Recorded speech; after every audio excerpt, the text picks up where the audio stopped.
चंद्रपूर शहरात एप्रिल महिन्यात 30 दिवसांपैकी 26 दिवस मध्यम तर 4 दिवस कमी प्रदूषण आढळले.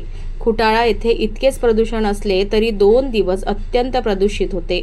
एप्रिल महिन्यात सुद्धा प्रदूषणात वाढ झाली असून उष्णतेचा प्रभाव वाढल्याने वाहतूक, वाहने, कचरा ज्वलन आणि बायोमास बर्निंगमुळे धुळीकणात ही वाढ झाली असल्याची माहिती पर्यावरण आणि हवामान अभ्यासक प्राध्यापक सुरेश चोपणे यांनी दिली आहे. 0-50 AQI निर्देशांक आरोग्यासाठी चांगला मानला जातो. हा दिवसच आढळला नाही. 51-100 AQI निर्देशांक हा समाधानकारक प्रदूषण मानले जाते. इथे केवळ 4 दिवस समाधानकारक आहे. 101-200 AQI निर्देशांक सर्वसाधारण प्रदूषित श्रेणीत येतो. इथे 26 दिवस प्रदूषित श्रेणीत.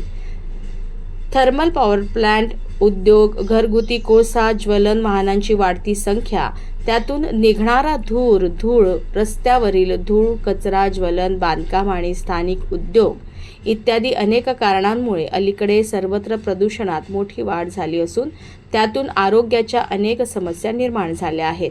प्रत्येक शहरात अलीकडे विकासासाठी विविध बांधकाम, रस्ते बांधणे सुरू असते. त्यातच वाहनाच्या संख्येत वाढ होत आहे. त्यातून मोठ्या प्रमाणावर धूळ आणि धूर बाहेर पडतोय. हे प्रदूषण नियंत्रण ठेवण्यासाठी वृक्षसंख्येत वाढ करणे, शहरात सायकलचा उपयोग वाढविणे, सार्वजनिक वाहने वापरणे आणि विशेष म्हणजे बॅटरीवर चालणारी वाहने वापरणे आवश्यक आहे. वाहनांच्या संख्येत घट करणे, कचरा न येणे, उद्योगांनी प्रदूषण रोखणे, नागरिकांनी सुद्धा प्रदूषण होऊ नये अशा उपाययोजना करणे.